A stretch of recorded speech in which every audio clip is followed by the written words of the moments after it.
Below the waves, where light dies and laws are rewritten, lies a battlefield, a realm of pure, unyielding brutality. Here, survival is measured in milliseconds, and death strikes with terrifying precision. From the murky riverbeds to the crushing abyss,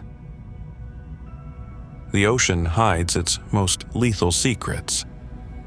The bull shark, a lightning strike of aggression.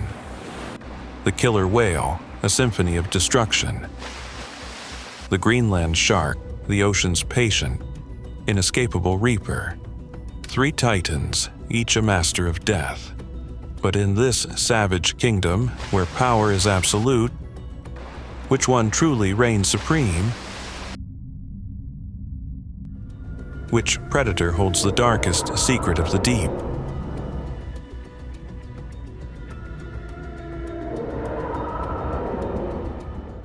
The Greenland Shark, a living record.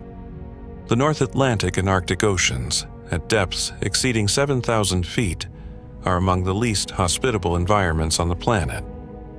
Water temperatures hover near freezing. Light is absent. Pressure is immense. It is here that the Greenland shark, Somniosus microcephalus, has made its permanent residence.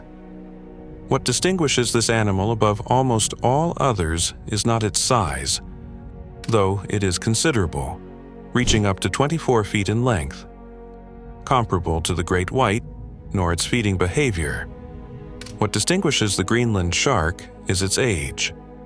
Using radiocarbon dating applied to the crystalline proteins of eye lenses, which are laid down at birth and never replaced, researchers have estimated the lifespan of this species at well over 4 centuries. One individual female was estimated to be between 272 and 512 years old, placing her birth somewhere in the 16th century. It is the longest-lived vertebrate recorded by science. Its biology is, in several respects, paradoxical. The Greenland shark moves at roughly 1 mile per hour, among the slowest sustained speeds of any large shark. Yet analysis of stomach contents has recovered the remains of seals, polar bears, and reindeer, indicating that it successfully captures fast, alert prey. The mechanism is not fully understood. Researchers have proposed that it ambushes sleeping or resting animals in shallow coastal zones, using the near-total darkness of its environment as cover. Its eyes are frequently host to a parasitic copepod, Omatocoita elongata, which attaches to the cornea and causes significant visual impairment. In the perpetual darkness of the deep ocean, however, this limitation appears to be of negligible consequence. The animal relies instead on its lateral line system and electroreceptive cells to locate prey. The Greenland shark's tissues contain high concentrations of trimethylamine oxide, a compound that functions as a biological antifreeze, stabilizing proteins in extreme cold. This same compound renders its flesh toxic to most animals unless it is subjected to a prolonged fermentation process. In Iceland, cured Greenland shark meat has been prepared and consumed for centuries under the name hakarl, but untreated, the flesh is unsafe. It does not reach sexual maturity until approximately 150 years of age.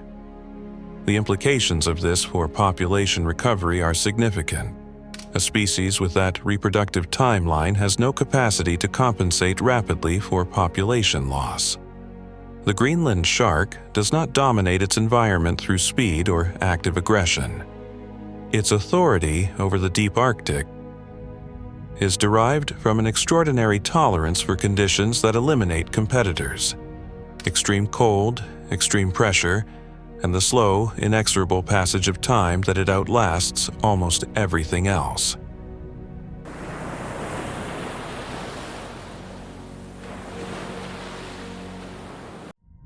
The killer whale, Organised intelligence.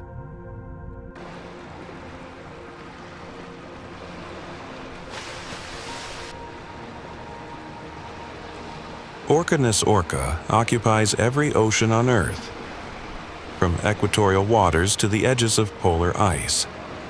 It is the largest member of the dolphin family, and, by most assessments, the most ecologically dominant predator in the marine environment. What separates the orca from other large predators is the degree to which its hunting capability is augmented by social organization and learned behavior.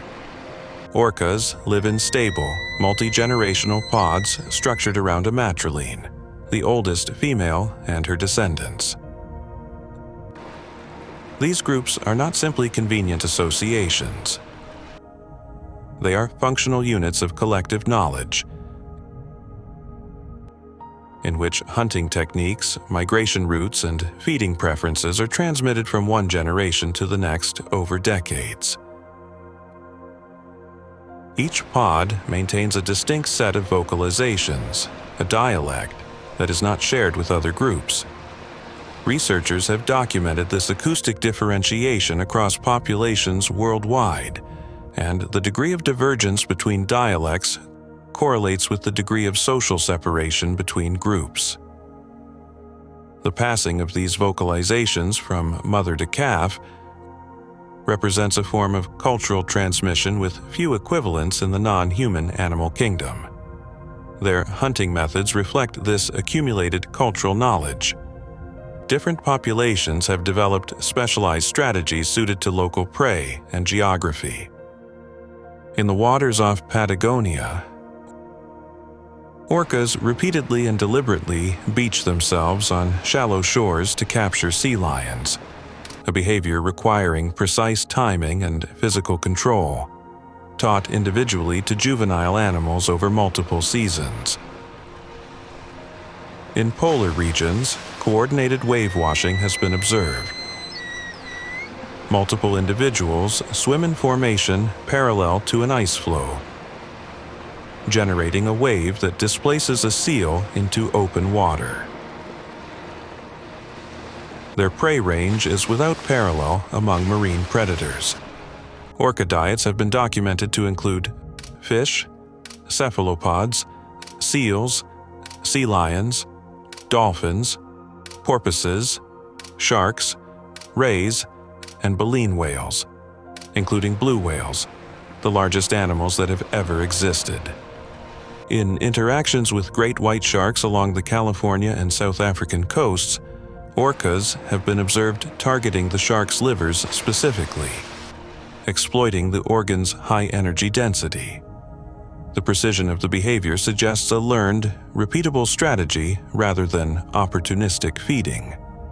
Despite their documented capacity to kill large and capable prey, there are no confirmed fatal attacks on humans in the wild. This is consistent with what is known of their cognitive sophistication. Orcas distinguish between prey categories and respond to humans differently than they respond to marine mammals, apparently recognizing the distinction across their range.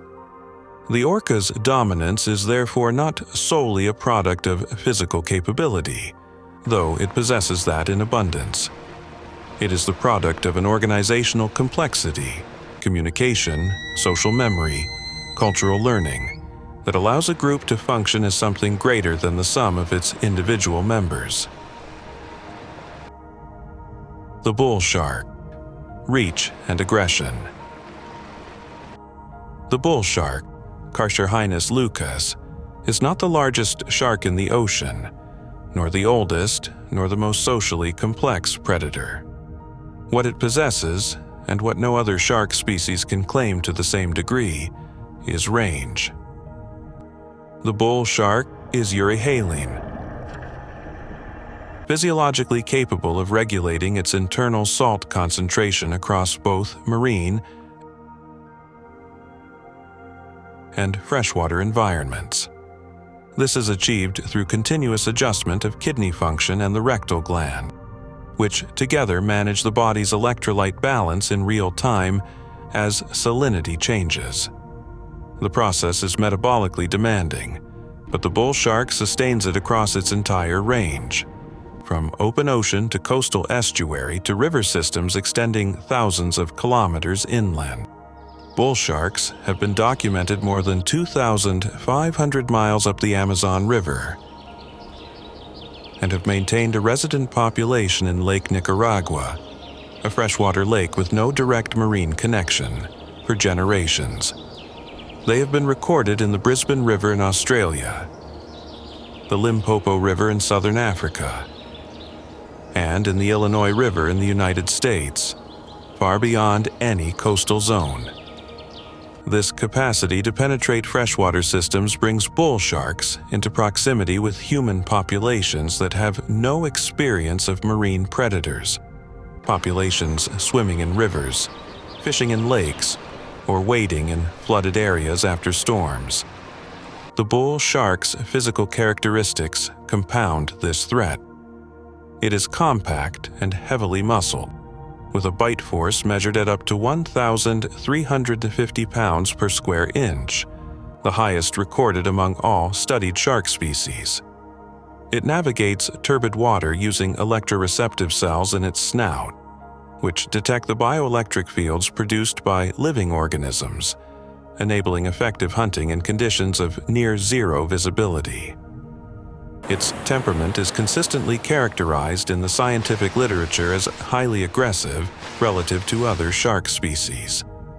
It exhibits a pre-attack behavior known as the agonistic display, a hunched posture combined with lateral rolling, but frequently bypasses this warning and attacks with minimal prior signaling.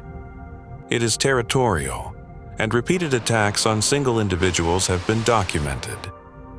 These characteristics together, physiological adaptability, physical capability, proximity to human environments, and aggressive disposition, place the bull shark at the center of most shark attack statistics globally.